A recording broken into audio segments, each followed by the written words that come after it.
শাম সফর করতেছেন হযরত ওমর। সফর করে ফিরার পথে শামের পথে এক বৃদ্ধার ঘরের দরজায় হযরত ওমর দাঁড়ায় গেলেন। দাঁড়ায় জিজ্ঞেস করলেন, এটা কি বুড়িমার ঘর না? কয় জি, বুড়িমার ঘর এটা। কেমন আছেন গো মা? কেমন আর থাকমু, কয়েকদিন হয় ঘরে খাবার নাই, না খায় আছি। ও বুড়িমা, এই পথ দিয়া খলিফা উমর না শামে গেছে, উমর রে দেখেন নাই? হ্যাঁ দেখছি, যাইতে দেখছি, দলবল নয় আগায় গেল দেখছি। তারে বললেন না কেন আপনার ঘরে খাবার নাই?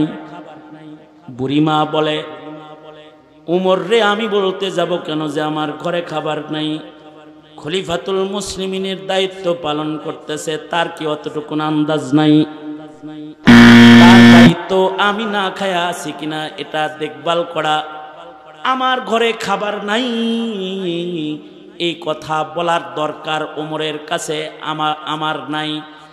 আমাকে খাবার না পৌঁছাইলে উমরকে বলবো না, বিচার দিব আমি মহান আল্লাহর দরবারে। হযরত ওমর এই কথা শোনার সাথে সাথে দরজা থেকে একটা দৌড় দিছেন, সোজা শহরে গিয়ে মদিনা বাইতুল মাল খুলে বস্তা ভর্তি করে আটা, গম, জব সামগ্রী নিজে মাথায় করে এই বৃদ্ধার দরজায় দাঁড়াইছেন। দাঁড়ায় বলে, বুড়িমা আপনি ক্ষুধার্ত, আমি খাবার রান্না করে দিই। নিজের হাতে রান্না করে রুটি বানায় বুড়িকে খাওয়ায়। বৃদ্ধা বয়োবৃদ্ধা বিধবা নারী উমরের বানানো রুটি খায় আর কয়, কে যে উমর রে খলিফা বানায়? খলিফাতুল মুসলিমিন উমরকে না বানায় যদি তোমারে বানাইতো তাহলে জনতার হক বেশি আদায় হতো। হযরত ওমর খানা খাওয়া শেষ হলে বলে, বুড়িমা আমার নাম কি? এটা তো একটু জিজ্ঞাসা করলেন। কি তোমার নাম?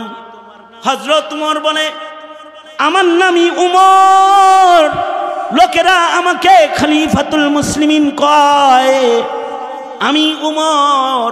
ও বুড়িমা, পেট ভরে খানা খাওয়াইছি, আপনি আমাকে খেলাফতের উপযুক্ত বলে সনদ দিয়েছেন। একটা কথা ওয়াদা করবেন, হাত জোর করে বলি, আপনি যে বলেছেন আপনার খবর না নিলে আপনি আল্লাহর কাছে নালিশ করবেন। মাগো, ভুল হয়ে গেলে আমিরুল মুমিনিনকে ডাইকা মা হিসাবে আপনি শাসন করেন, কিন্তু মহান আল্লাহর দরবারে কোনো বিচার আপনি দিয়েন না।